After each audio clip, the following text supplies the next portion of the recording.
Hello, this is Zenitram Jr., and you are listening to the Gallatin Underground. Thank you very much.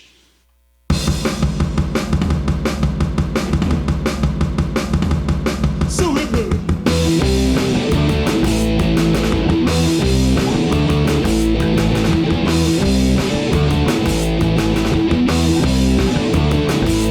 Sitting around my house and lately it's all the same. Everything is boring and I'm feeling so lame. Tolerance is building and I'm starting to face. I need something to hit me hard and melt off my face. Drinking black coffee isn't getting it done. So get your stuff together cause it's time for a run. To the local pharmacy to cash in the script. And for the next few weeks we'll be fully equipped. I need some real drugs. I want some real drugs. I need some real drugs. Who's got those real drugs? I'm tired of hitting the hay. I wanna stay up for days to get you out of my mind. I'll take whatever I find.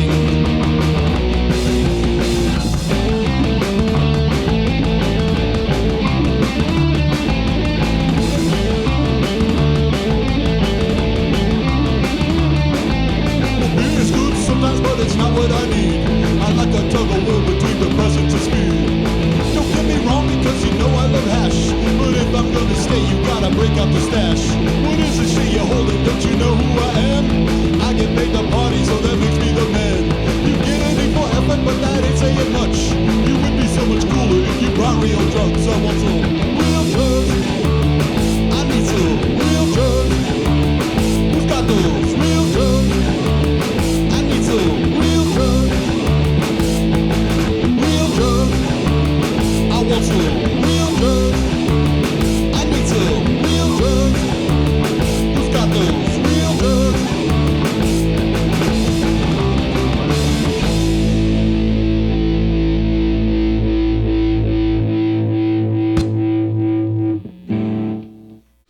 Fuck. I'm so impressed. I am ultra impressed. I'm hyper impressed. That took a lot of effort and energy. You're sweating. Oh, by the way, my name is Vincent Palafox. This is Aaron Redfire, and What's we're here up? today with Keith Martinez and his band called Zenitram Jr. Yes, that's correct. Zenitram is my last name, Martinez, spelled backwards. A lot of people get that right away, and some people don't until they like buy the T-shirt and they're looking in the mirror later and they're like, "That motherfucker." Is that like the joke behind it? It's not really a joke. Like basically, there's like tons of Martinez's in the world, and they all think that that's like super clever.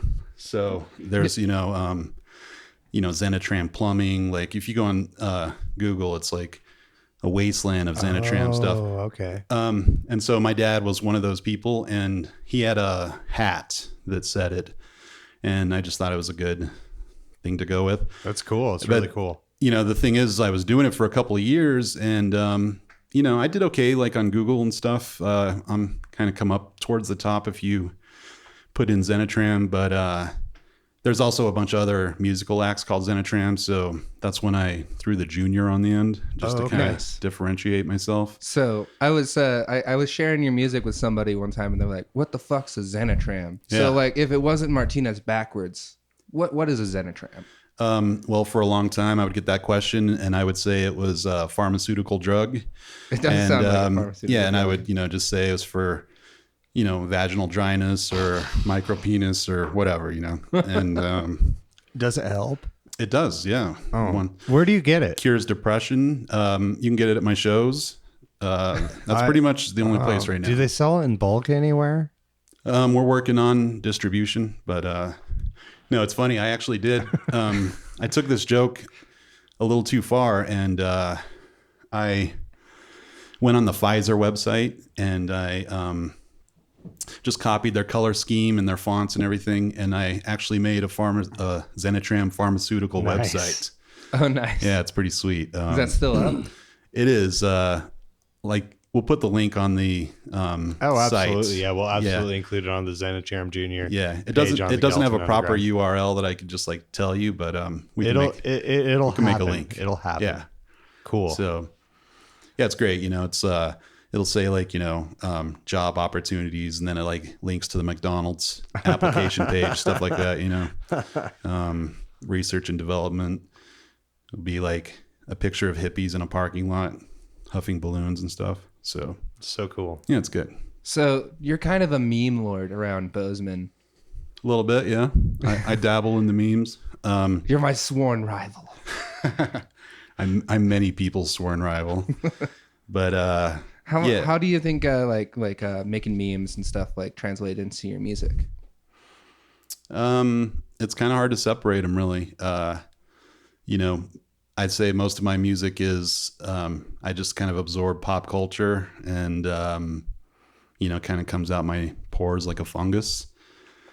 And memes are one of my favorite parts of pop culture. So you know, I'd like to think that I absorb memes, and then I put stuff out into the world that gets absorbed by people who make memes, and it just is a vicious cycle. Sounds self-destructive. Yes. So would you say you're a meme musician? Absolutely. Yeah. I mean, I've considered labeling myself as meme jazz.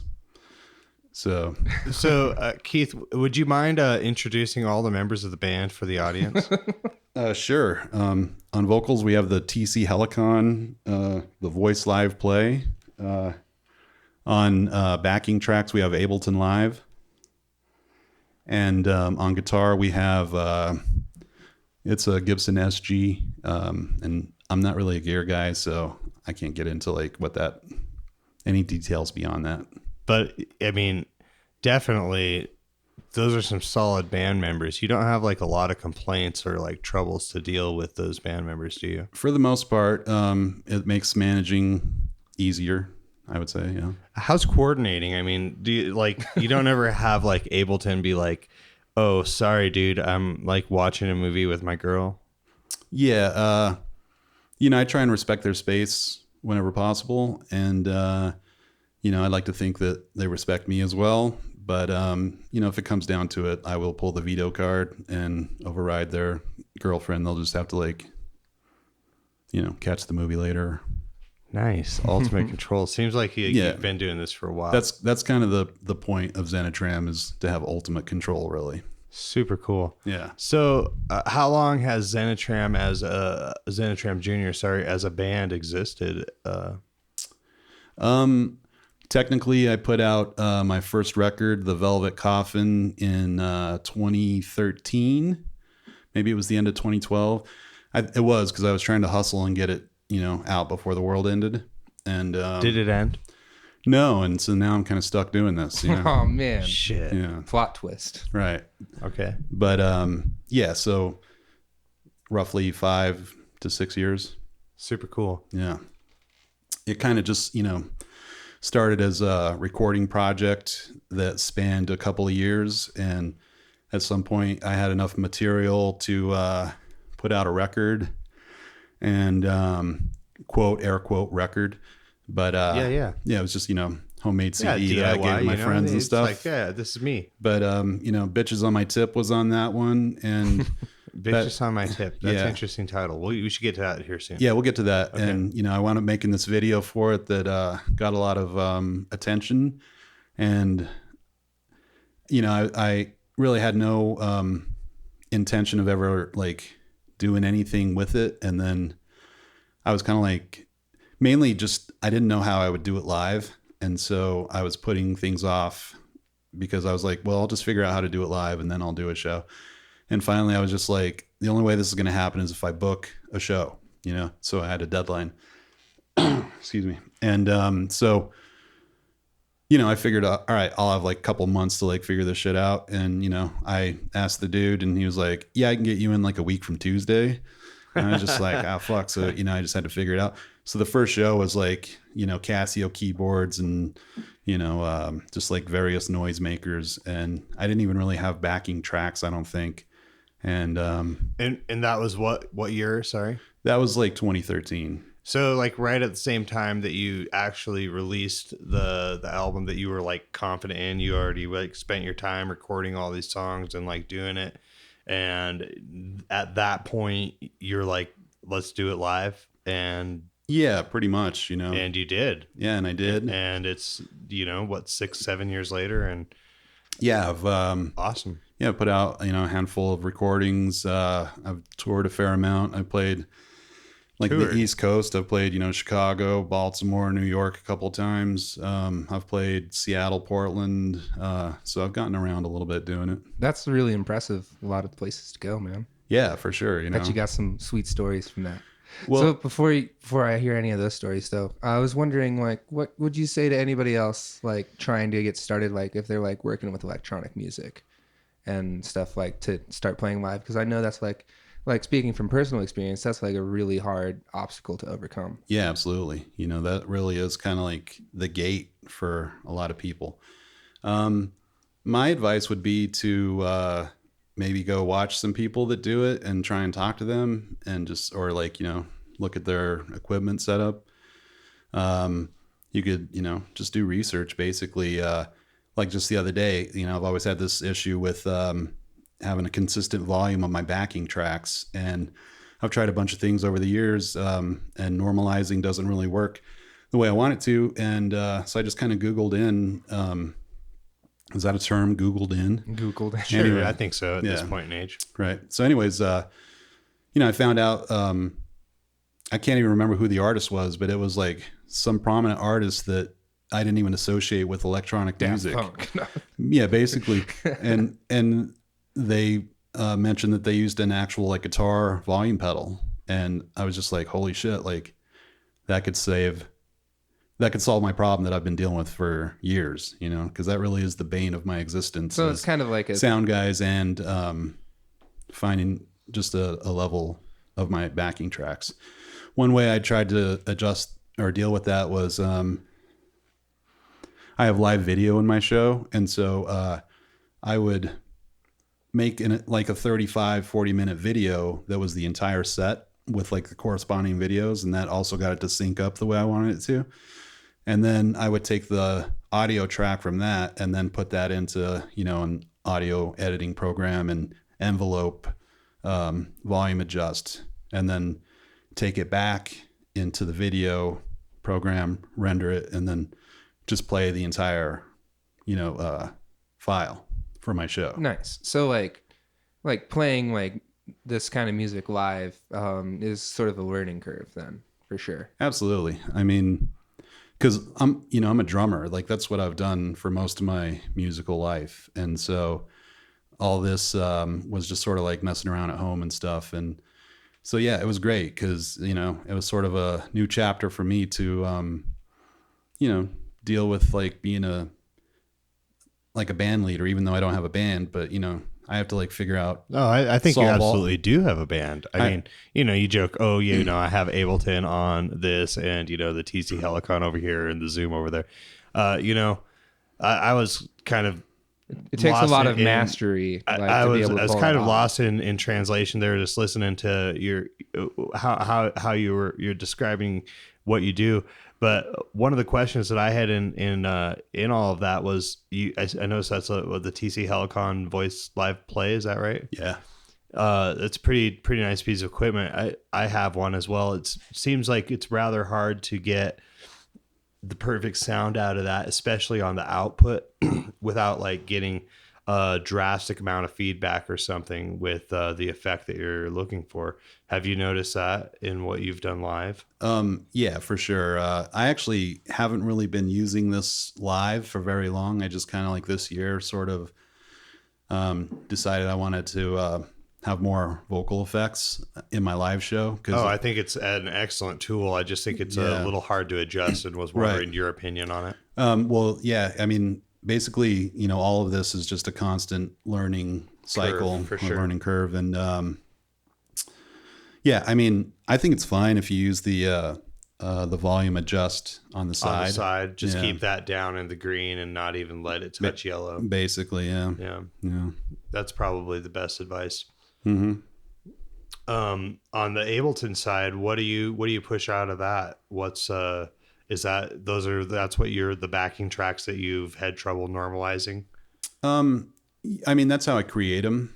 And then when I do shows, like I'm playing the wave files, or the wave files or the audio track for a video. So is it mostly just like synth and like bass and drums? Right. What does the backing tracks consist of? It just kind of varies. I mean, it's all kind of like samples that are loaded into the onboard Ableton drum tracks. So you mostly use it for drums is the primary goal? Not necessarily. I mean, a lot of my stuff, I do like, a lot of kind of like dance electronica type of stuff. So there's a lot of synth involved. You can get kind of weird bass tones that you wouldn't necessarily hear in like punk rock or whatever. So you really play across the board in everything that you do? Like, yeah. You're not stuck to one genre? Yeah, definitely not. I mean, I have made records that were like all just like, bass guitar and live drums and stuff. Cool. But generally speaking, I kind of like to work late at night and just kind of hang out and do your thing and make some music. Right. So like where I live now, it's actually pretty liberating. It's not an issue. I can be loud at like 2 a.m. Cool. So that's super cool. But for, the last 5 or 6 years, that wasn't always the case. So, it was just nice to be able to, put on headphones and make music. And so that's why a lot of the stuff is more electronic in nature. So speaking of where we are, we're kind of in a downtown ish basement. It's not too close to downtown, but in the general area. It's kind of close to the Cannery District. Yeah, it's actually closer to the Cannery District. It's on the north side of Nomasota, which is north of Maine, south of Tamarack. I made that up myself. Yeah, and if you should follow the directions, just take 4 lefts and you'll get to where we're going. Generally, yeah. Well, you got lost. You went to South Grand. I went to South Grand. I'm sorry. He's like, I'll be right there. I'm 14 blocks away. Yeah, it was 14 blocks away. Do you got another song for us? Yeah.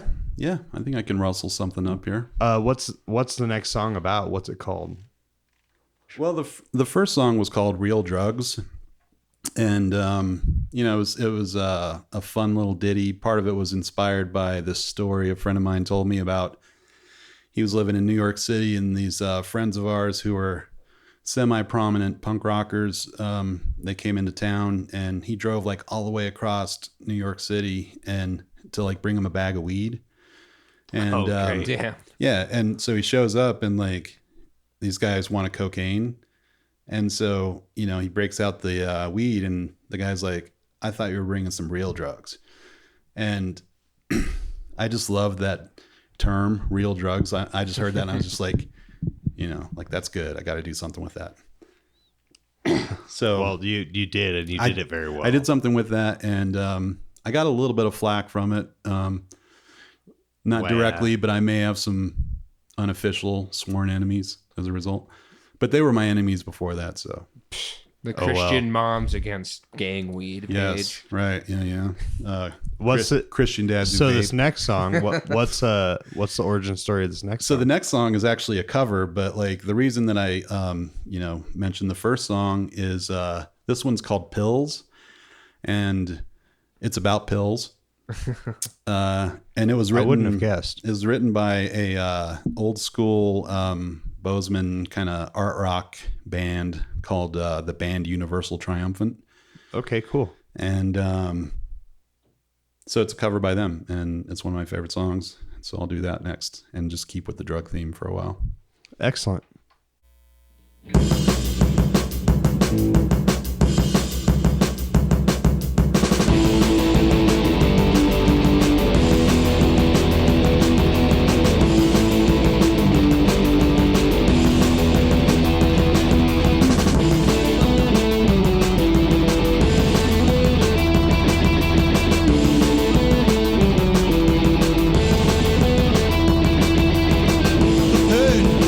The pain won't go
the pain go away. I feel better already.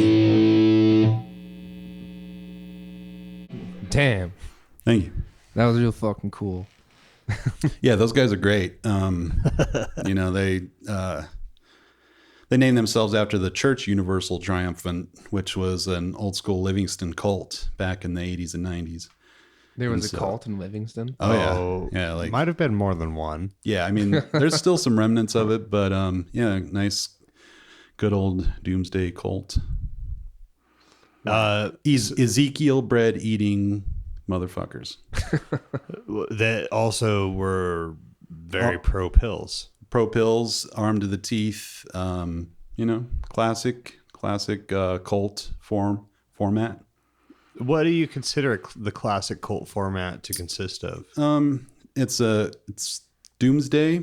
Doomsday. Okay. Yeah, they think the world's going to end, and so they I mean, kind doesn't of, everybody think the world's going to end? right, but not everybody like gathers Gets ready for it. well and gathers into like an Some people are enclave. like, "Oh, fuck it, the world's going to end. We all know it's going to end." Sure, so yeah, shove it yeah. up your ass. You know. Yeah. I mean, it's a variation on the classic just major religious format, which is the world's going to end, so give me all your money and you'll be cool in the afterlife.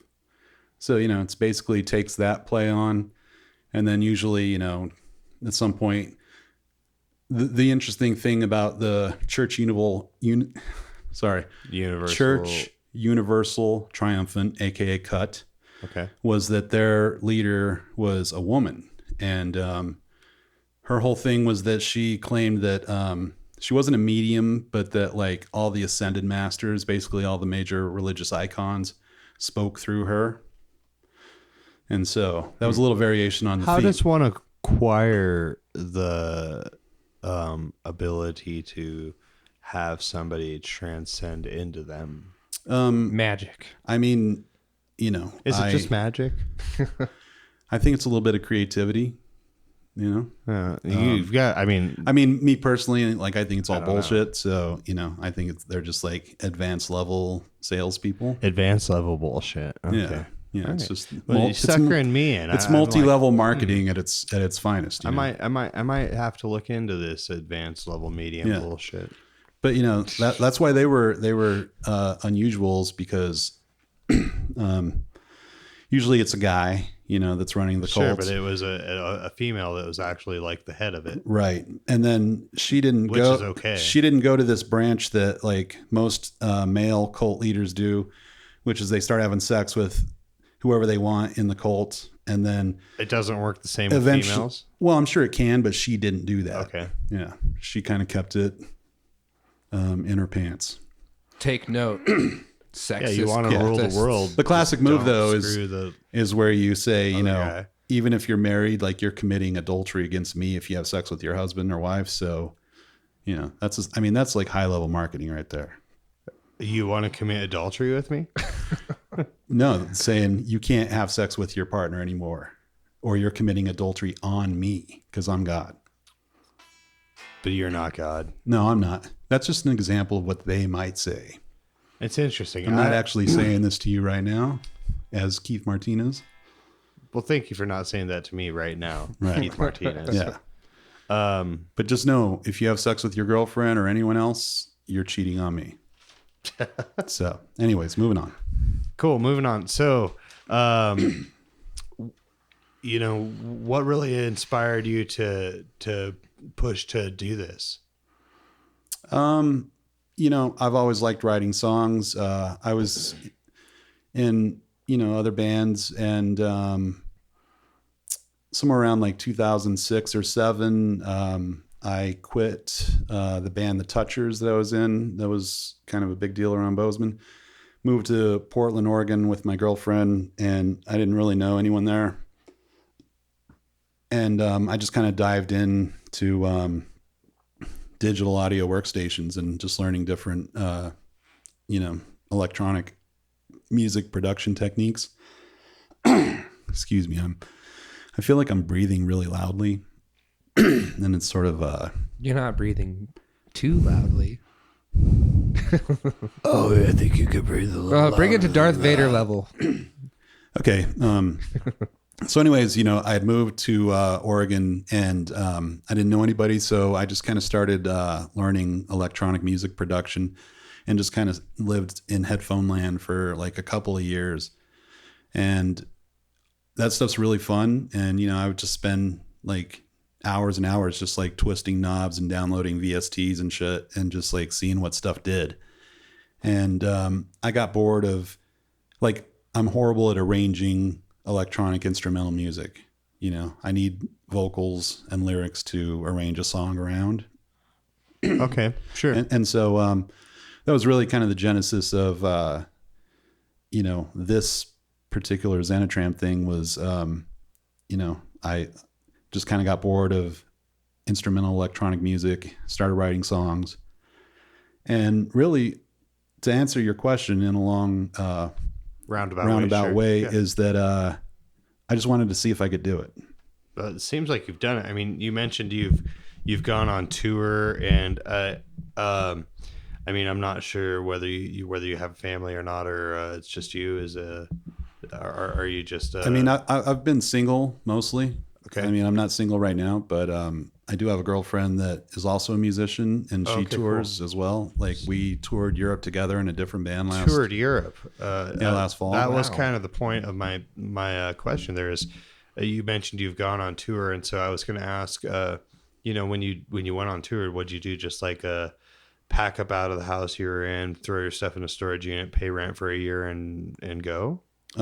I actually did do that last year, and then I was homeless for a year after that. That sucks. Yeah, but it was worth it.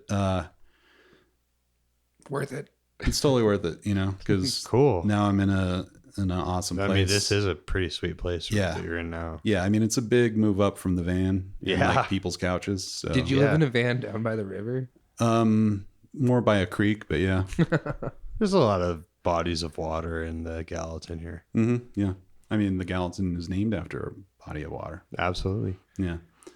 But yeah, it's I would encourage anyone who has a sense of adventure, and I mean, for me, if I didn't play music, I probably would have not done nearly the amount of traveling I've done in my life.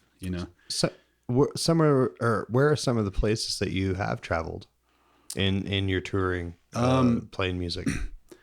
Most of the northern U.S., a fair amount of the East Coast, all of the West Coast, a lot of the Intermountain West, like basically everywhere in the U.S. except for the South. And Is there a reason for that? no, it's just kind of worked out that way. Mainly just kind of the people I know and the contacts have been Northerners.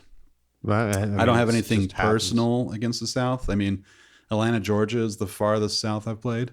Okay, cool. Yeah. And, I liked it. It was fine. And then you've also played in Europe? And then we were in Europe with this band, Miss Massive Snowflake, for like 27 days. Wow, that's pretty close to a month. That's pretty good. Yeah, it was pretty good mostly Italy, a couple shows in Switzerland, one show in France, a couple in Germany, one in Croatia, and one in Slovenia. Was that like a little bit of a culture shock for you, like traveling through all those countries? A little bit.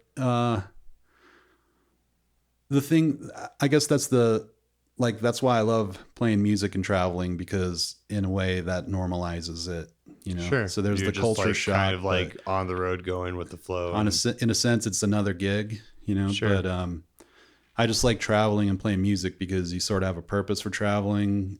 People are expecting you when you get there, Right. You're not received by somebody. Right. Everything's like, And okay, then, put your stuff here, do this, do that. And you're Right. like, no, yeah, all right. Yeah. Oh, and these guys are cool because now they're my friends. yeah, exactly. All right, sweet. Yeah. So- And you have a completely different experience than I think if you just kind of just went on your own. What's your favorite place that you've played thus far? New York. New York. Which part? Compared to all of Europe that you've been to? Yeah. I mean, it's just, we played in Rome and that was definitely crazy, but, I don't know. Like, I grew up in Wyoming, so, New York is, I've probably played there like 5 times over the years, but, What was a bigger culture shock, New York or Rome? I'd say Chicago. The first time I went to Chicago. Chicago was a still trick intimidates question. me. I don't know Yeah. why, but it really does. It does. Yeah. Yeah. I mean, when I go to a big city like that, like I immediately just have to have a couple of drinks and just kind of like, all right, now I can walk around a little bit and, but, it's like claustrophobia or, I'm just not used to that many people or whatever, but it's great. I love it. That's really cool. So you kind of started off a little bit heavy with the punk rock and everything, and I think that you play like a lot of other genres as well. What other kind of genres do you play? Like some electronic dance music and like a 90s kind of hip hop thing. There's like some kind of bluesy types of songs, some sort of just rock and roll ish, but it all kind of has the same sort of electronic kind of bent to it. And then also, there's like sort of my sense of humor kind of ties everything together. Do you try to stay comedic with your songwritings? I mean, not intentionally. I think it's just kind of my personality. It's more like sardonic and sarcastic than trying to be funny. So most people probably wouldn't catch on to the sense of humor in the songwriting. I mean, it clearly doesn't take itself real serious, and it's more, just about like having fun and maybe kind of being a little snarky, Yeah. Yeah. But, the inspiration for that is that, basically I'm a big fan of like Ween and like early Beck, Okay, cool. and that was like kind of my favorite thing about those guys was you'd They hear, didn't hold a one song type. yeah. I mean, One you'd, genre. you'd hear a song and you'd be like, oh, this is awesome. Who's this? And, and then you'd hear a totally different sounding song later. You'd be like, whoa, who's this? And it'd be like the same band. And after like 3 or 4 times, I was just like, whoa, this is fucking awesome, And so I always kind of wanted to Push towards something towards- that might be something along those lines. Do you think other musicians should value like eclecticity? I mean, I think you just got to do what you do, Yeah. I mean, some bands like have one song that they play over and over. Like I'm kind of lucky enough to have like 3 songs that I play over and over. So 3 songs. yeah, I feel like that's come with age and wisdom. So, I also heard something about you make theme songs for people occasionally if they request them. Yeah, I started this website recently. It's called makemythemesong.com. And you go on there, you fill out a questionnaire, and kind of based off of, and you can select like style of music, like lyrical tone. Do you want it dark? Do you want it humorous? Whatever. And give me some, kind of material to work with, and I'll make you a song. Like right now, they're going for about $150, but I've done like 6 or 7 of them. You can get it for yourself. You can get it for like your organization, for your pet. I think for like a pretty custom rendering of your interpretation on what the information they give you, I think that that's a pretty fair price. I mean, Yeah, it's definitely. you put a lot of work into it, and definitely. I mean, I'm just guessing, but I'm pretty sure that you probably would spend more than even like 15 to 20 hours on some sort of project like that. Potentially. I mean, a lot of the songs are pretty short. Like the longest one I did was it was a roast track. Okay. So that's the other thing is like you can, get a song for yourself. You can get one as a gift for someone else, or you can do a roast track. And so, and then in the roast, is that like that's really it's an actual fun service for you to do? It's awesome. I've only done one so far, and it was like hilarious. The bummer Excellent. part about it is that like the guy that ordered it kind of got cold feet and didn't send it to the intended recipient. That's too bad. So he just kind of sat on it, but it was really fun to make. Best case scenario is, say I write this just vicious track about someone, send it to them, and then they're like, this is fucking bullshit, fuck you. And I'll be like, don't shoot the messenger. And for $150, like I'll write a song about the person that sent it to you. You know, Yeah. and just get into like a flame war, you know, and I'm just and I'm cashing out the whole time. Like I have no allegiance, you know what I mean? Yeah. All right. Yeah. Sell your soul. Sure. Yeah, absolutely. And so, no, it's been super fun. You know, it's been received pretty well so far.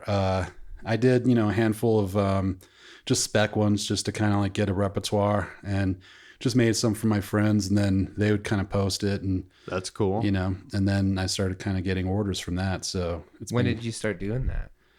I had the idea, and I got the website URL about 1.5 years ago, and I kind of like had a couple different versions of the website, but I was never like super happy with it. So I've actually been live and doing songs and taking orders since I want to say the beginning of like mid-February. That's cool. So Nice. yeah, I've done like I want to say 6 tracks so far. So how have you Really like cool. put that out there? How did you get like revenue? Support and advertisement, I guess. Well, you know, so far it's just been word of mouth. Like I kind of made the freebies for sort of like Promo, sure. prominent creative people that I know, and then they kind of just posted it because basically if someone writes a song about you, like you're going to be pretty excited and like share it with people, you know? Mm-hmm. And then just from that, you know, I kind of just started getting orders and stuff. So I've kind of been sort of strategic in the people that I've picked initially to, you know, be Help promote like you. quote unquote influencers, except for they got like, you know, 20 followers or whatever. No, that's still cool. Yeah. Yeah. Super awesome. So you want to so- hear one? Yeah, let's hear one. All right. Okay. So I'm going to do 2. They're both really short. Okay. Just back to back. Yeah.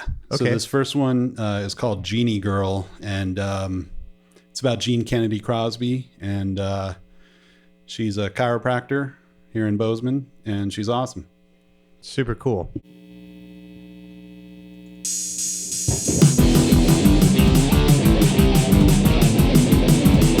Genie girl. Genie girl. Genie.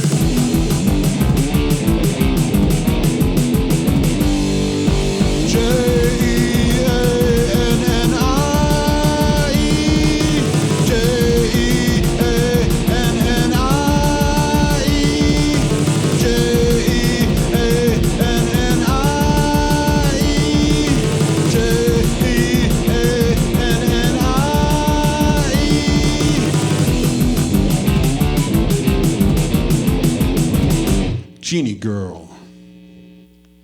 Okay, so this next one is about Shane De Leon.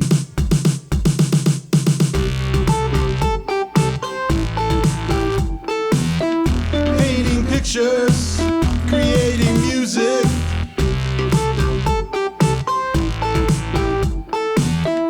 Building friendships, promoting artists.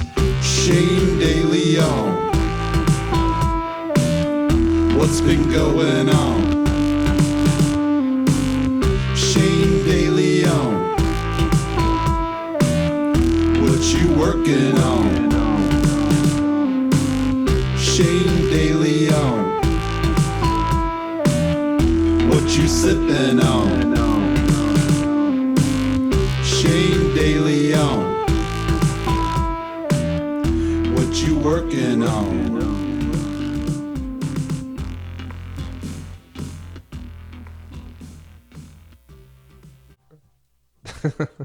I loved that last one. That was Thanks. amazing.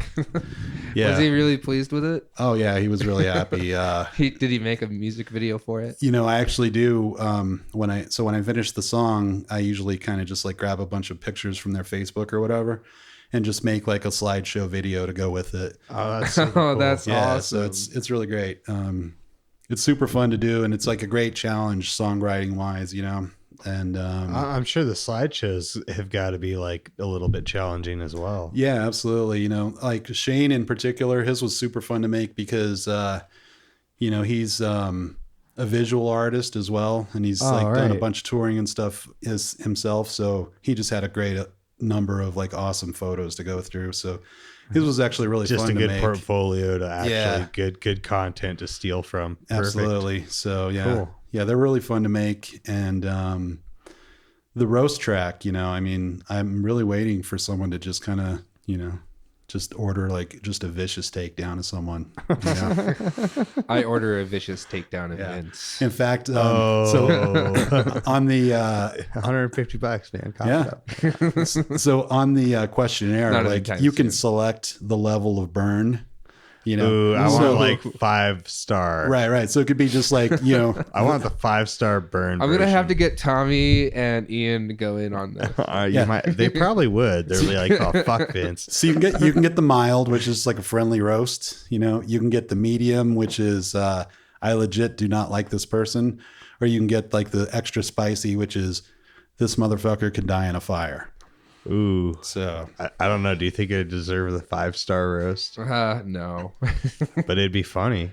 it would be, but but you can make a friendly roast. You know, It could be like a friendly 5-star roast. yeah, right. friendly 5-star roast. I mean, I am willing to. that sounds like a fucking restaurant. yeah, I'm going for the Michelin rating. So That's super cool. yeah. So, you as a solo act, do you know like a lot of other solo acts in town? I mean, not really. You know, I mean, I know Timmy, and Yeah. he's not a solo. He's got a Sure. bass player, but Right. We just interviewed them. It was a great interview. yeah, Those totally. guys are rad. Yeah, I love those guys. I can't really think off the top of my head too many solo performers I know around here. Huh. Well, hopefully that they come out of the woodworks and we get a chance to interview them, because Yeah. we are definitely interested in all avenues of artistry on our site and with the Gallatin Underground. Yeah, the quick pros of being a solo artist is, you know, like you get to keep all the money. You don't have to argue with people over, you know, Who has to conflict split the schedules, gas. all that kind of stuff. And like I do pretty well on merch, and like with whatever money I get from the show, I can Nice. usually like do okay on tour. You know, I make far more money touring than I do playing around Bozeman. Well, But that's right. because like I always play with touring bands, and then I give them all the money, because then when I'm the touring band, they give me all the money. So Yeah, exactly. you know, that's Cool. just how it works. But so those are definitely the pros, you know, and the cons are, you know, you just don't have the same feeling of a full big live band, you know, Sure. and the same impact. So I've kind of just, you know, tried to really focus on the presentation. I think the songs are, you know, they get people dancing and whatever, but I have like crazy videos that I play along, and I usually kind of wear like a wizard costume or like layers of moo-moos. I'm dressed as Mario, like just whatever, you know? And so, you know, it's not super interesting to watch someone like, you know, play a guitar. Sure, and do you gotta karaoke. actually like have a little bit of a show So, behind it. Yeah. So Yeah. that's kind of been my, Stage presence. that's been my approach, you know? That's really cool. So I noticed you're wearing the P-Lander Z show. That was a shirt from the show. I'm assuming from last year in Bozeman.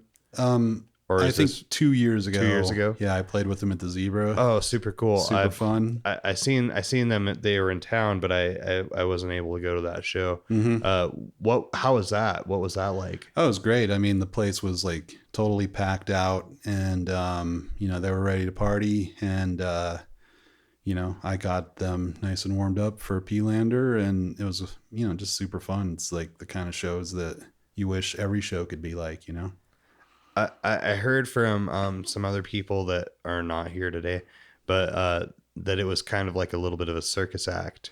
Yeah, for sure. I think that's kind of why they chose me to open for them that particular time. You know, like I wear costumes and do Nice. crazy shit, and those guys wear costumes and do crazy shit, and they involve the audience, and it's just kind of like, you know, they've sort of become kind of mythical at this point. Like they've been on the road for years and years, so That's just what they're doing. that's just what they're doing, and Yeah. you know, people kind of know the shtick, and they show up, and they're Like, ready to- yeah, let's do it. yeah, they're kind of like Gore without Sure. without the goo. You know? Yeah, it always sucks to get sprayed in the face with a bunch of colored dye, but Right. cool. Do you think you'll get involved with the audience? Like, Participate, get out Yeah. there. Wireless Um, mics. You know, The closest at this point is I have a couple of songs that people kind of sing along. That's the best feeling. Yeah, it's pretty great.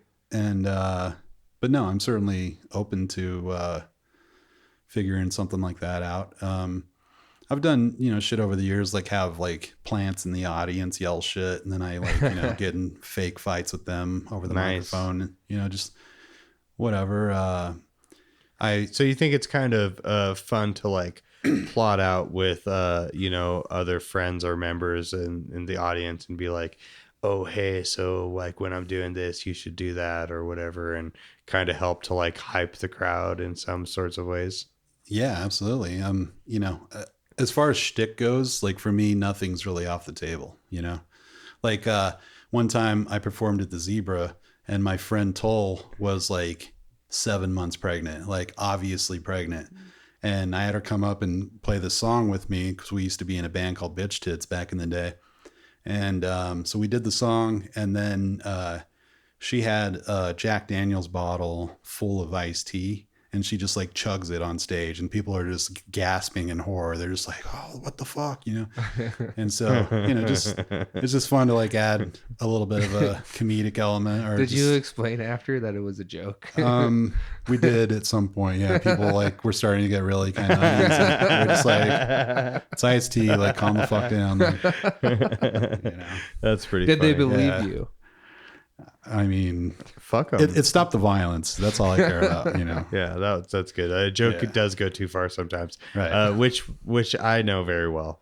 Yeah, Vince. So what's the next song about? The next song is it's kind of my philosophy about performing, I guess, and it's called "I Got a Son of a Bitch for You." Cool. I hope it's not me.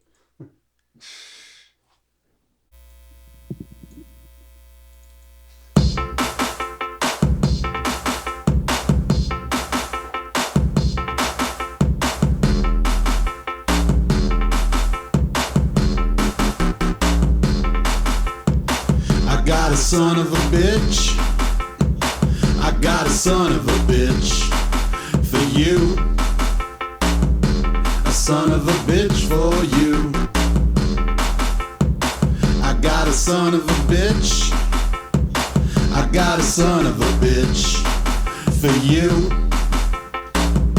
A son of a bitch for you. Everywhere's the same to me, everywhere I go. You got people drinking coffee, you got people moving slow. Everywhere's the same to me, all across the land. Some folks say like it spicy, while others like it bland. You got rednecks over here, and yuppies over there. Have you heard that place is rough? Well, I don't fucking care. Music soothes a savage beast, it takes you lots of places. Squashing any beefs while rocking all the faces. To the people in the back and the people on the side, I rock enough for Jekyll and I rock enough for Hyde. If it's not your cup of tea, well, I'm not for everyone. But just like Cindy Lauper, I only want to have fun. I'm here to have a party and I'm here to get it on. If you miss it, that's your problem, cause I'm here and then I'm gone. You might hear about it later, you might not give a shit. It doesn't matter much to me, you know I'll never quit. I got a son of a bitch. I got a son of a bitch for you. A son of a bitch for you. I got a son of a bitch. I got a son of a bitch for you. A son of a bitch for you. Your little local scene, well, it's all the same to me. I will rock out in the puddle, I will rock out in the sea. Other people pull together to put on a good show. Then they wonder why they do it, because no one ever goes. You think I'm disappointed, so you make up an excuse why no one's showing up and no one's getting loose. Things have gone downhill, you should have seen it in the day. Well, I don't give a shit, I'ma rock out either way. If it's just the other bands or a big gigantic crowd, I'm gonna play it hard and I'm gonna play it loud. I'm gonna play it hard, I'm gonna play it right. I'm gonna rock the house every single fucking night. I will rock a house house party, a club or a bar mitzvah. The only thing I wanna do is rock like Twisted Sister. I'm a true professional, I never disappoint. First I smoke 2 joints and then I rock the joint. I got a son of a bitch. I got a son of a bitch for you. A son of a bitch for you. I got a son of a bitch. I got a son of a bitch for you. A son of a bitch for you. I got a son of a bitch. I got a son of a bitch for you. A son of a bitch for you. I got a son of a bitch. I got a son of a bitch for you. A son of a bitch for you. And you, and you, and you, and you, and you, and you, and you, and you, and you, and you, not you. And you, and you, and you, and you, and you, and you, not you. And you, and you, and you, and you, and you, and you, not you. Fuck. I could So relate cool. to that song so much. You know, I was like laughing so hard at so many parts. Like that's classic. Yeah. It's perfect. It was Right? perfect. I mean, That's what's up. I was questioning. I was like, oh, cross genre. Well, let's see how this goes. I did watch part of one of your shows to my credit. But not ever have I witnessed the full Zenitram experience. And not disappointed. This is great. This is so cool. Thank you. You definitely cross genres well. You do have definitely a comedic presence. Whether intentional or not, I don't know. Sarcastic, sardonic, ironic, post-ironic. It's excellent. It's something that like pushes you to want to listen to it. It's like you can relate to it, like you were saying, Aaron. How were you relating to that song? First, I smoked 2 joints, and then I wrecked the joint. You wrecked the joint. Yeah, I don't care if what were you saying? Like if it's small puddle or the ocean. Right. Like I like playing, you know. Yeah, Like, exactly. and I will play for an empty crowd.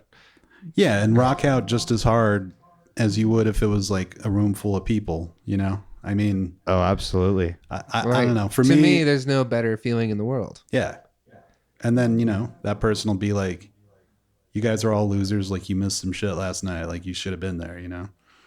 I don't know. I've just seen people like bitch out and be like, I'm not even going to set up my shit. Like, you know, act like there's some kind of rock star or whatever. And, you know, I show up and I look like your dad's like weird ass friend. And they're just like, what the fuck is this? You know? Stranger danger. Stranger danger. Yeah, stranger danger. And then, you know, like, then I rock the fucking house. And I mean, not always, you know, sometimes I fail miserably, but I've just been doing this shit long enough that,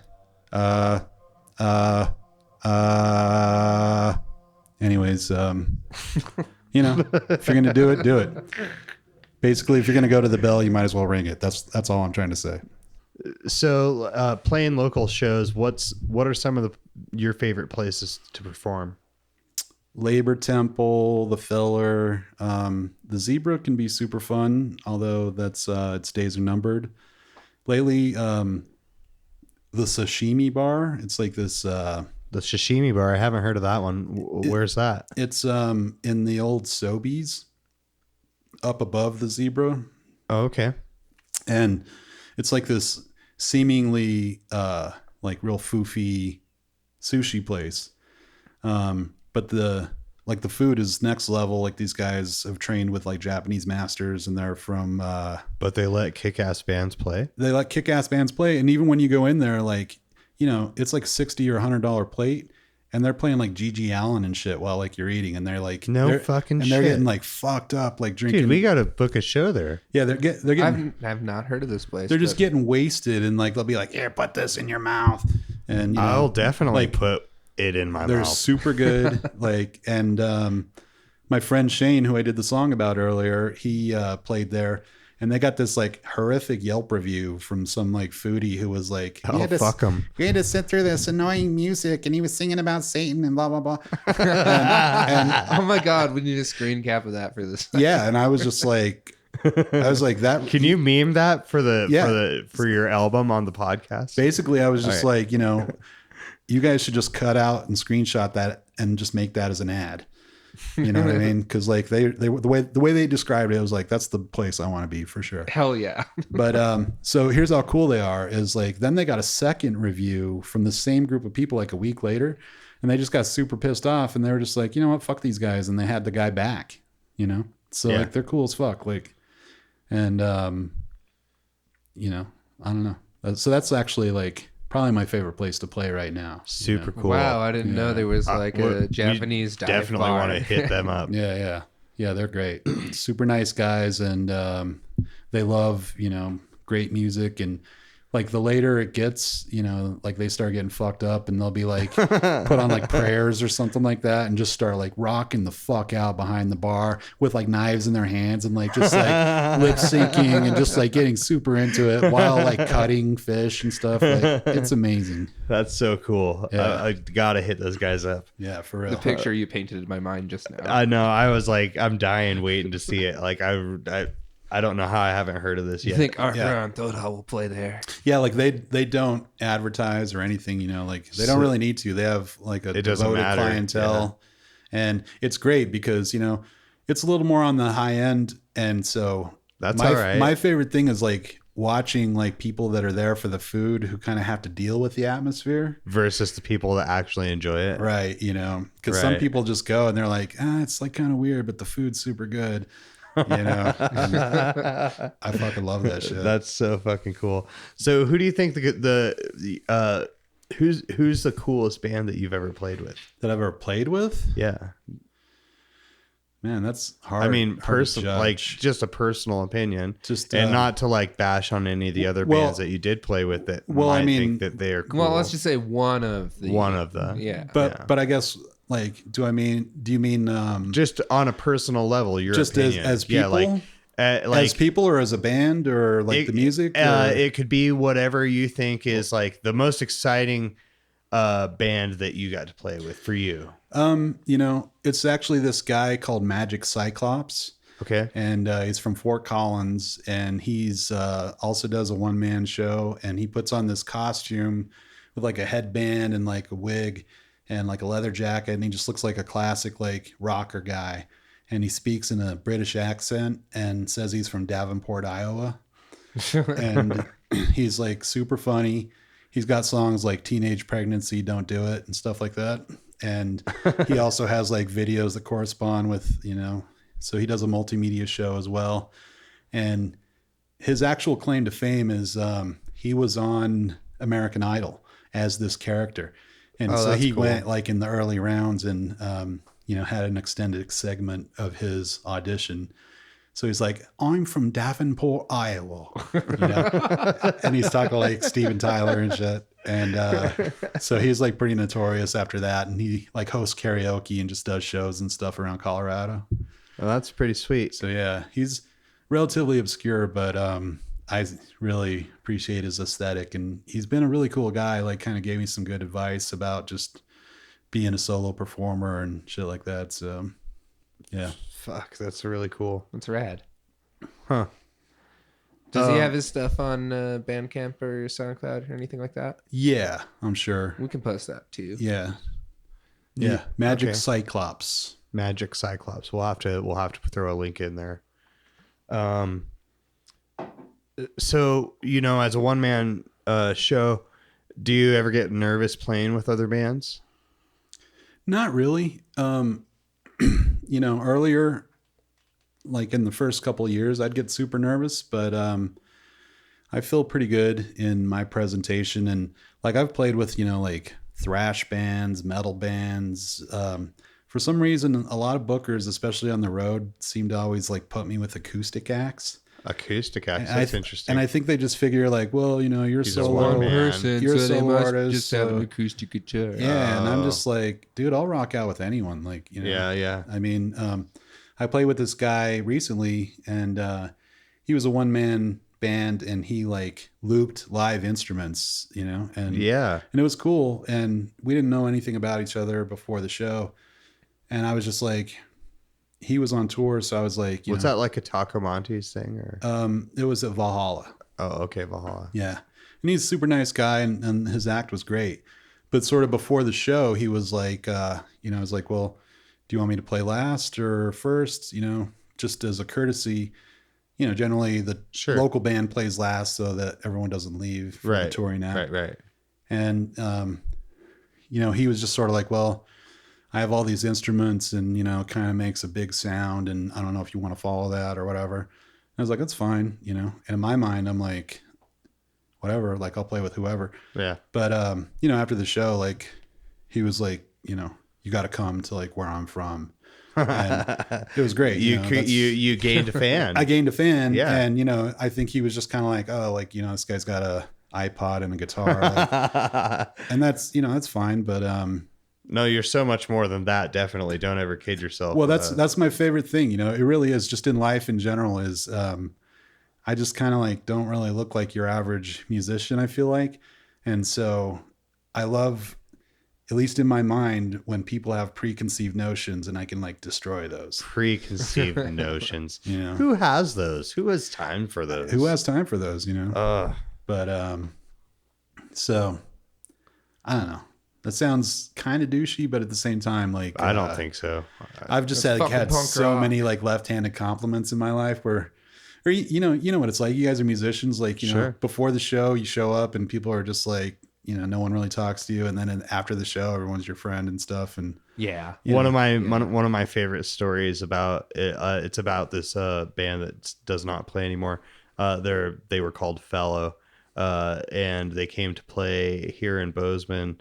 It was their first time playing here, and they had pretty interesting outfits that they were wearing onto stage, and very flamboyant, very bright. Mm-hmm. And there was one particular audience member that was just like super pissed off, and he was just like, what the fuck? And they start out sort of like electronic and stuff, and this dude was just like not fucking cool with it. Yeah. And before he was like the audience member that was most into it than anybody. Yeah, he got turned out. And it's funny, it's like, you could just be so closed-minded and not into whatever kind of music, but until you really give it a chance, shut your fucking mouth. Yeah, for real. Like I've definitely been heckled. Like one of like maybe the third time I ever performed live was in Casper, Wyoming. Oof. Yeah, exactly. F. Like I actually have a lot of great friends there and stuff, but like it's a rough town, and I have nothing personal against Casper, but continue. So, this particular show, I had like an acoustic guitar that was plugged into like a distortion pedal. Okay. And like a big cowboy hat, and I just looked like a Mexican cowboy. And I come out and I start kind of playing, and these guys are just saying shit from the back of the room. It was like a big room, and it wasn't totally full, but like people were like way in the back, like yelling shit, and I was like pretty baked, and I just kind of wasn't really feeling it. And then they kept they lit a fire into me, and finally I was like, all right, fuck these motherfuckers. And I was just like, Casper, like you guys think you're like the meth capital of the world, but you're more like the meth county seat. And I just started like just railing on them for being meth heads. I was like, what do you call cocaine in Casper? Decaf.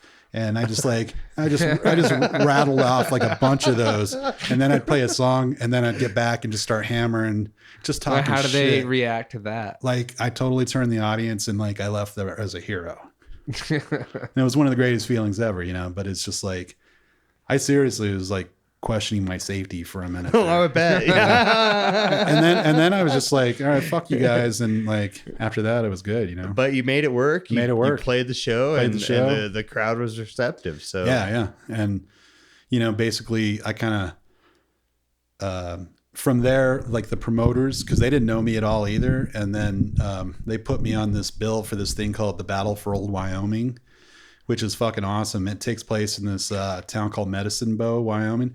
And it's like, maybe like 200 people tops live there. It's basically like an intersection in the middle of nowhere. And there's this old haunted hotel, and they rent it out for like 2 days. And for one day, it's like 20 or so bands. And it's like they have 2 rooms, and they just set up PAs, and everyone rocks out on one stage while they're setting up the other one, and the crowd just goes back and forth. And it's In Wyoming? Yeah, it's this epic party. What dates? It's usually the first weekend in August. Wow, that's And it's called really the cool. Battle for Something- Old Wyoming. They just did their 10th one last something year. I would probably be down to go. You'd to. love it. Like you see like so many like just crazy bands, and it's just like a free for all. Like the sheriff, there's no cop in the town, so like a sheriff drives by maybe once.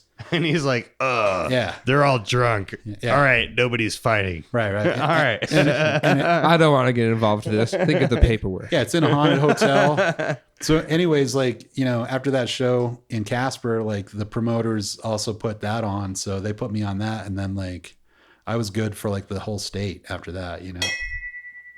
Whoa. We got some backup drummers. Do you know what that means? That means that we're ready to hear the next song. Yeah, you had the same thought as I did. I thought it meant it was time to turn the page.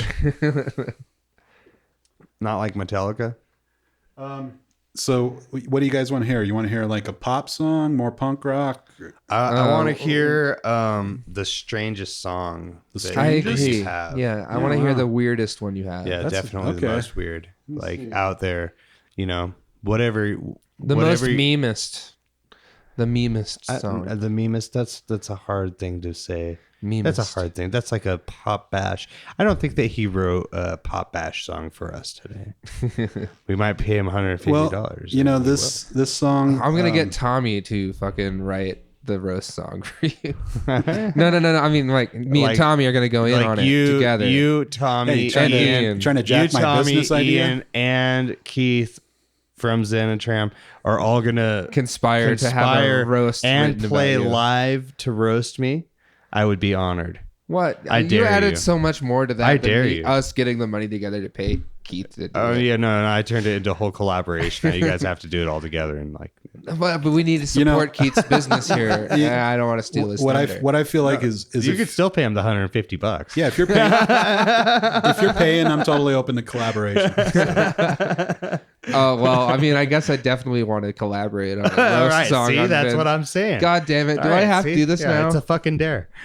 Okay, so this is like Shit. definitely one of my weirder songs, and it's also become like somewhat of a meme in its own right. Okay. This song's called "Sick Ass Crystal." Yes, I knew. I hope you were gonna play this one.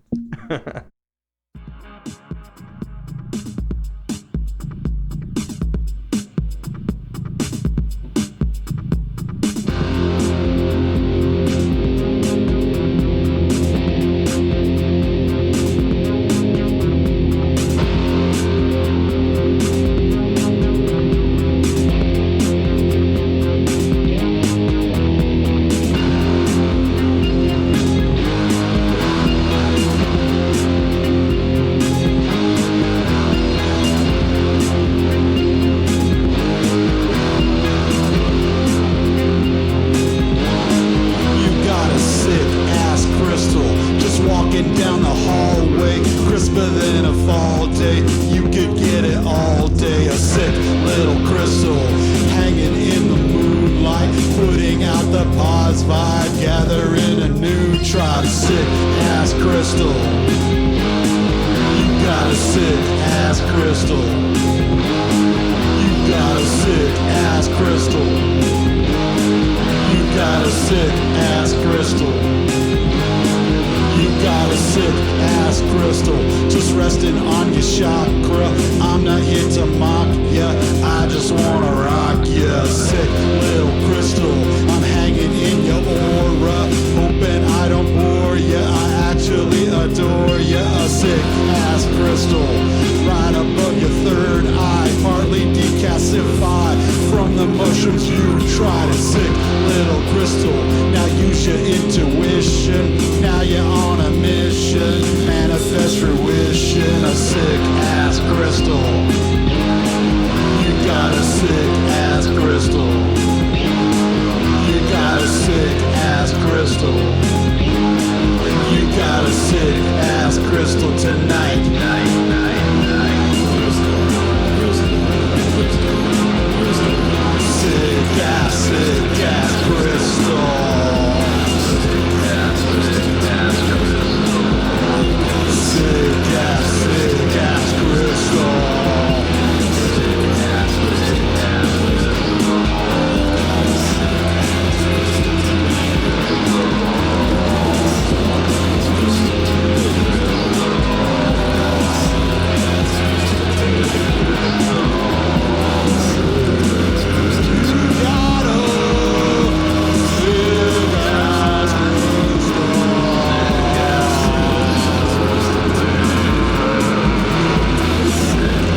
Yes. Oh, all right. That was so fucking weird. All right. That was so That was cool. fucking Yeah. awesome. So I cool. love The video fucking for it's noise great, too. solo. Oh, do you think that we could probably get that video onto our site? Yeah, for sure. Oh, so cool. I'm sure that the video audience is actually members will like love that. footage from a cult recruitment movie in the 80s. So, Wow. yeah, love it. How do you find that shit? I've just always been a big fan of obscure, just videos. Cult classics. Cult classics, like literal cult classics. What are some of your favorite, Not to make them mainstream or anything. Yeah. No, I don't care about No, self-promoting or I in mean- general. I don't give a fuck. Just like, what are your favorite 5 or whatever? That's really hard. Like I used to work at a video store, a couple of them, and I actually quit working at video stores because like I would blank on questions like this. Oh, all right. I mean, I don't know. It's like You just get so more recent lost ones- in like, no, okay. I just feel my like- favorite 5. Come on, I have 500 favorite. Who are you talking to? yeah. It's just Okay, hard to kind yeah, of boil it all right. down, and also like literally like my mind just goes. It's blank. not salt and pepper. Yeah. Yeah, all right. No, that's fair enough. I can totally respect that. Yeah. But recently, like I like that movie Rubber. Rubber, I haven't seen that. What's that about? Is that the one about the tire? It's about a tire that just like that movie's for fucking crazy. no weird. explanation becomes animated And like, starts blowing things up and with starts its killing mind. people and like destroys like towns. It's and not shit. like Sharknado, but it's along the lines It's like of you Kind got of. the cops fighting this fucking tire that's Yeah. bouncing around, Right. And, And it then- just blows them and it up. telepathically like fucks people up and shit. Yeah, it starts off. Doesn't it like blow up like insects and like Yeah. I don't care if shit, they weren't like- green. Yeah, like it gets like it starts just killing small little desert creatures and then like just works its way up to like blowing up gas Sort of like stations and critters. cars. Like, just Yeah. like the one People. critter like eats Right. something, it starts growing. It's like, Yeah. It's so funny. It like and all the bounces rest of the little around. critters are like all over the place, and they're like, we're just gonna like totally kill people and get shot and die, but the one critter's growing, and Yeah. we don't give a fuck. It's such Yeah, a surreal I love fucking it. movie because like this tire is just like it's all very cinematic and yeah, beautiful. It's It looks really amazing. well shot. But it's just like this tire is rolling around. It rolls up from the fucking trash yard somewhere in the desert. Yeah. And it just starts like rolling around. It stops and like shakes for a little bit and stares at something. The camera focuses on this little creature and then it blows up. Yeah. And then it fucking like makes its way into town and like the cops are after it. I feel left out, but it sounds awesome. You need it's to see it. definitely worth seeing. Yeah. What I mean, like, okay, so compared to like Tremors, God, it's not as campy as Tremors. It's not as but campy. Like the interesting thing about it is that the subject matter is obviously very bonkers, but like of course, it's shot like a very serious movie. Like and so it makes it doesn't like it doesn't look feel, like doesn't look like a B movie or anything. Like they take it totally serious, but it's just this like ridiculous premise. cool. All right, might have to check that one out. There's a little bit of tongue in cheek about like what's a movie supposed to be. Who Yeah. cares what a Anyways, movie's supposed to be? I I they think have like that a it- narrator at one point. It's a I think. commentary on Hollywood for sure. I mean- because at the very last scene is it's rolling towards the Hollywood Hills. You see it off in the background. That's fucking ridiculous. Yeah. But who's to say like what something's supposed to be? I mean, that's the whole point of or one of the many points of this show is to really let the community know that we're not stuck in one type of sound here. So come out and support the local bands and check out who's out there, because you never know what you're going to get. Yeah, for sure. I mean, that's one of my favorite things about Montana and Bozeman in particular is you really have no idea. Like you could literally meet anybody here. And when I first moved here, like it was great for me because like the band Universal Triumph and some of these artists were like, it was like Frank Zappa kind of like, there was some like humor and people weren't taking themselves super serious, but they were like amazing artists in my opinion. Right. And so I felt like right at home, like right away, Yeah, that's really cool. So, Hey, so who are some of your favorite local acts here? I mean, I love Bull Market, they're from Billings, but I kind of consider all of Montana basically one big town, really. Yeah. So speak out from Yeah. the Montana side. Like, I mean, I love, let's see, who do I go see? Like Jimmy Kehoe, like anything he's involved in Oh, little Hermes and Love Jimmy. Darts. is great. Love Darts. Not that we don't Even like when he love plays all the with- rest of band members. Yeah, even when he plays with his dad and stuff. I mean, Like, like cut everybody. I love all that shit. I like bands like Wire Rider, Panther Car, Nice. Cheria. You know, like those guys are all just like have dialed their sound in to a degree that like is way beyond me. Like I'm probably the only guitarist I know that doesn't have a pedal. You know? Yeah, but you got a lot of other effects. So I noticed Yeah, we were missing your that's true. question here. Yeah. But right. You know, we never did go through the whole lineup, but he did introduce the other band members, so I thought that was sufficient. yeah. Yeah. Yeah. All right. Yeah, pretty Moving much. on. Okay.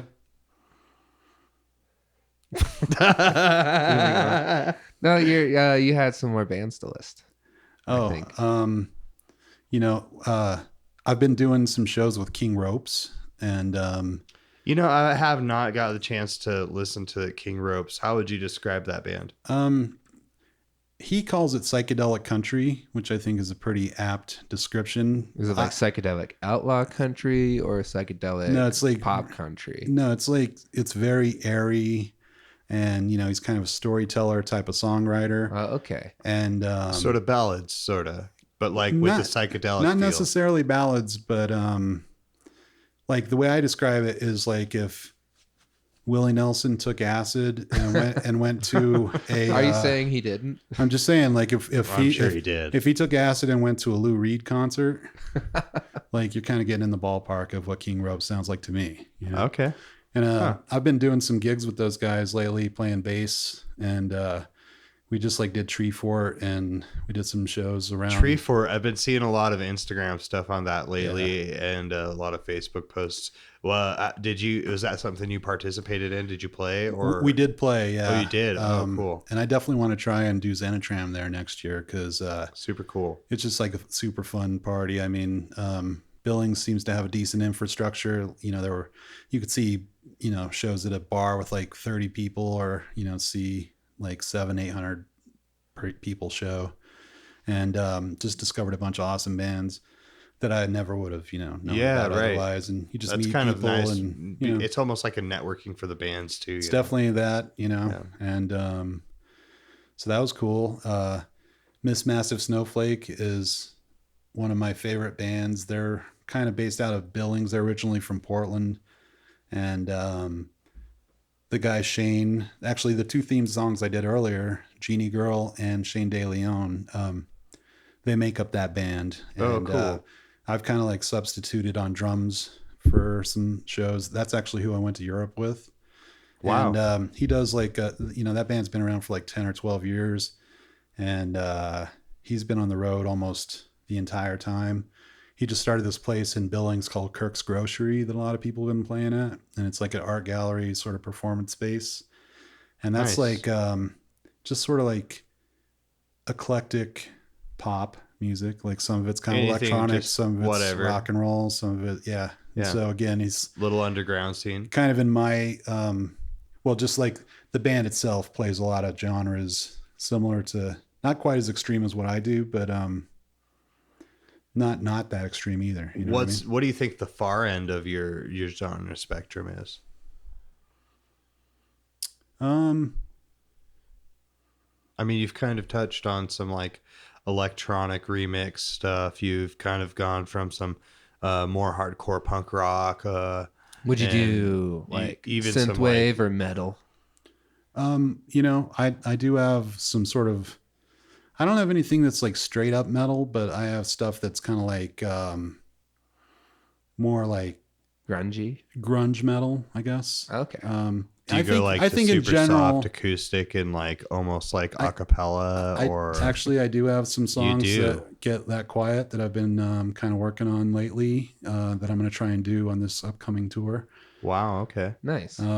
One is like kind of a bossa nova.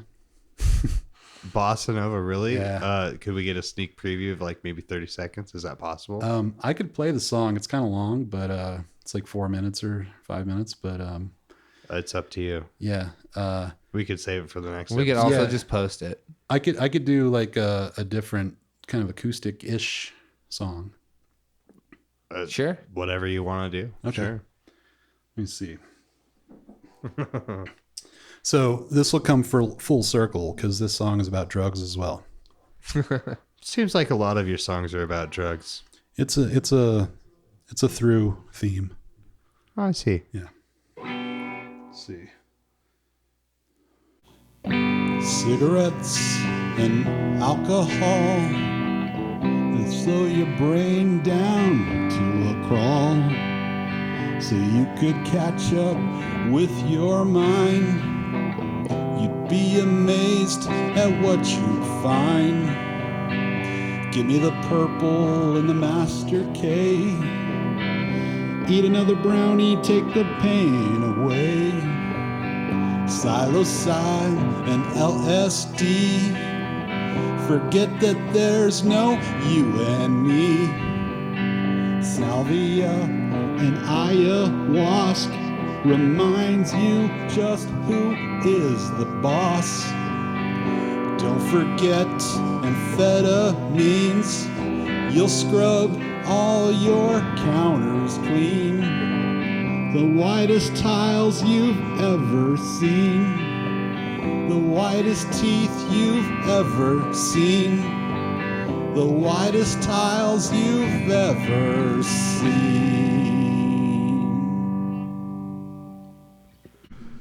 Oh man, I'm just trying to not ruin your set by laughing through it. That's all right. That was very tongue in cheek. I love it. Yeah. Oh, Yeah, perfect. I mean, some are definitely like obviously like, fucking around. I didn't know what to expect. You're like, oh yeah, I'll do an acoustic one, and I was like, wow, and on the fly, and I admire your That's- eclecticity. I Thank you. admire how on the spot you are with our requests. I mean, for not like you had an ideal set list, but we lost it and somehow technical difficulties or whatever.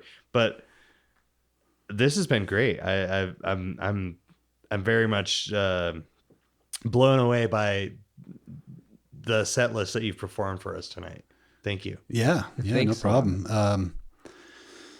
Yeah, I get bored very easily, so I think that's what a lot of it is. And sometimes too much time on my hands, and then other times not any time for anything. But it all sort of winds up as this just kind of grab bag of stuff that I've been writing songs for a while now, so I have quite a bit of stuff to draw from. Like, I love when I forget that a song even exists and I start going through old shit. And then you listen to it Yeah. again. And I'm like, oh man, that's sweet. I should like try and play that, because there's a Or bunch redo it, or there's- like, evolve from it. Yeah, you know? absolutely. Yeah. Because there's stuff that, I've put on records that I've never performed and then try to figure out how to do it, live. And Right. so it kind of, That's super cool. there's always something to kind of like work on with it. And that's, before getting into any like the video part of it. So, and then of course there's like booking and like the promoting part, and which I'm terrible at, so. Oh, it's a headache. Yeah. It's a headache. And when you're a one-man band, like you have to do it all. Yeah, So, you're right. That's where you know. can't like rely on Yeah. everybody else, So, that's one of the other cons about it is that, I sort of record and write everything. And a lot of the stuff I write it while I'm recording it. So you only fight with yourself. Yeah. But like the thing is you can't do everything well. So like, there's always going to be something that's Also, and you're you kind of don't your own have, weakest like, link in certain. You don't have a areas, second ear to double check right? you. So Yeah. and then I'll get really excited, like, oh, I finished this song, and like, I'll Realize like post it there's or something, and then stuff it's like, oh shit, totally not ready. for- exactly. yeah. So, that was a real big kind of like thing in the beginning, I think, is if I had any advice for people that were trying to do something like this is, sit on it for a while before you put it out and make sure that, even give yourself a couple of months and then come back and listen to it, and you'll hear I think stuff that's that you really want to change, sound advice. Like from, something I like to do is basically make a demo and then just kind of like listen to that for a while, a month or two, and then don't listen to it for a really long period. and then come back and when you actually, and then re-record it. And then you already have this list in your head of what you want to change and keep and yada, yada. So Right. I think that's like kind of a basically pre-production, production. Right. Absolutely. No, I think that's sound advice. Yeah. So I think we're going to wrap the show up today. And before we do, I want to ask, is there anybody that you'd like to give special thanks to, family, friends, venues, bands, people that have just kind of been there along the way that you'd like to give a special shout out to? Yeah, I mean, it's definitely a long list. I would say Jean Kennedy, who's my girlfriend and bandmate, and she's been super supportive and awesome. Shane De Leon, without him, I would have never met Jeannie or toured Europe. Ben Spangler and Donnie Evil, who are rest in peace. But the Touchers was like, great experience. And Chuck Goodwin, he's just, recorded a bunch of stuff and just kind of been a Staple in the staple in the Bozeman community. John Usher, the band Universal Triumphant. It just, there's a lot of people, but, and, people like you guys that are, out here trying to kind of bring more attention to, Bozeman's kind of a hidden gem. What I love is when like bands come through here and play and they'll just be like, wow, I had no idea, like we were like, you hear Montana and you're like, oh, I hope I don't run out of gas or something, like something bad will happen. And then, then they get here and they're like, whoa, this is fucking sweet, and sometimes they're like, it was the best show of the tour, so like I think the cool thing about Bozeman and Montana in general is that it's isolated, so people kind of have to entertain themselves and each other, and you have a very supportive audience who will sort of like stick with you while you're trying to figure your shit out and still come and see you and stuff, and all of that sort of will prepare you to like go out into the world if that's what you want to do. But I've known plenty of people that are like totally content with, just like playing songs in their room, and they're awesome too, Blue from Music Villa, definitely would put him on the list. He's been super supportive, and, I definitely would not be where I'm at without the help of like all those people. So that's really awesome. Yeah. Really awesome. Yeah. So thank you guys for, having me on your podcast, and thank you for joining us. No, absolutely. We appreciate being here. Yeah, for sure. I got to say, like, this has been one of the most rewarding experiences of my life, like doing this, like podcast and interviewing all the local musicians here. Oh yeah. I think awesome. My favorite part is just hanging out with the bands and getting to know them on a one-on-one level. It's been very rewarding for me as well. Like, I have so much admiration for the local bands here in town. Like, yeah, it's fun to talk to musicians, like especially when everyone kind of drops their guard and you're just like, one-on-one, talk to people as people, and it's the best. Music's the best. Cool. Well, let's hear one more from you, and we'll wrap it up. Okay. Okay, so you weren't familiar with Bitches on My Tip, so I'll do that one. Oh, wait. Before you start the song, so Bitches on My Tip, can you just give me like the brief background? You mentioned it early in the podcast, and I didn't have a chance. It was one of the first like just kind of dance tracks that I made, and it's, when you hear it, it sounds kind of like this bravado kind of macho thing. And it's actually kind of about like people wanting to, sort of like work with you, but they don't want to really contribute. It's basically about people trying to ride your coattails. Got it. So, all right, cool. Well, let's hear it. all right.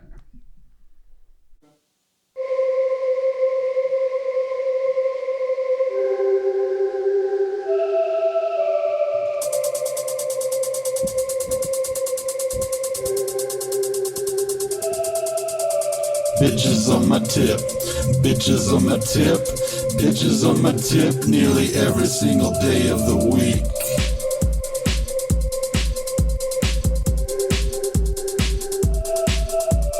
Bitches on my tip, bitches on my tip, Bitches on my tip nearly every single day of the week.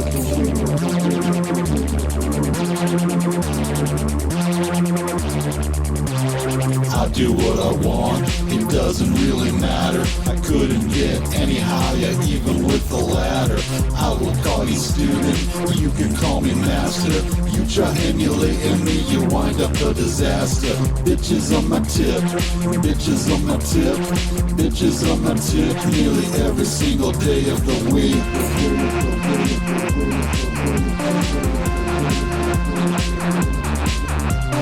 You ain't got the game, you ain't got the chops, you ain't got the balls to pull out all the stops. You ain't got the nerve, you ain't got the swerve. No, you never get what you want, just what you deserve. Bitches on my tip, bitches on my tip, bitches on my tip nearly every single day of the week.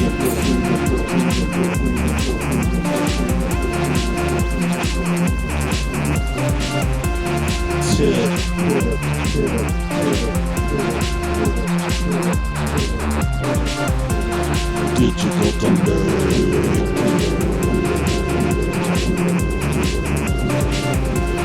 Digital thunder.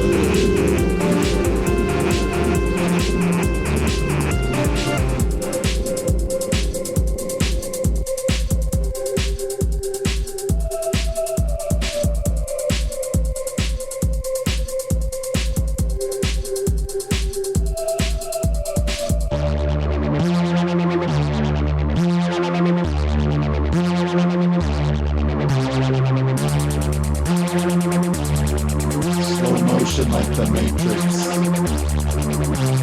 You ain't got the game, you ain't got the chops, you ain't got the balls to pull out all the stops. You ain't got the nerve, you ain't got the swerve. No, you never get what you want, just what you deserve. Bitches on my tip, bitches on my tip, bitches on my tip nearly every single day of the week.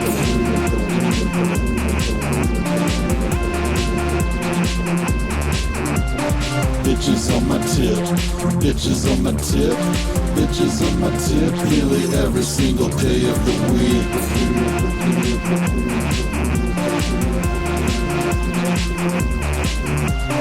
Bitches on my bitches on my bitches on my bitches on my bitches on my tip nearly every single day of the week.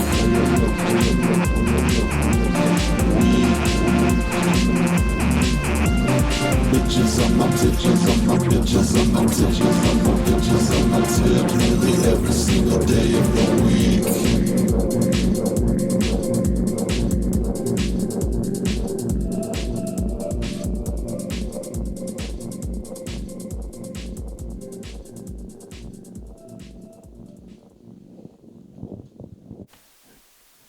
Damn. So that was Bitches on My Tip by Zenitram Jr. Indeed it was. Wow, Keith, this has been awesome just hanging out. Yeah, it's been great. It's been cool just watching you do what you do with the setup you got. Yeah. And, you know, it seems like you've got a solid thing and you're going to run with it whether people like it or not. Yeah, for sure. That's super cool. That's always been my modus operandi. So, yeah. I think it's a good one. You should stick with it for sure. Yeah, you know, I mean, I don't really have much of a choice at this point, so. Awesome. So far, so good. Well, cool. So I guess this is going to wrap up the Zenitram Jr. show for the Gallatin Underground, and we will see you next time. All right. Thanks a lot, guys. Thank you. Take care.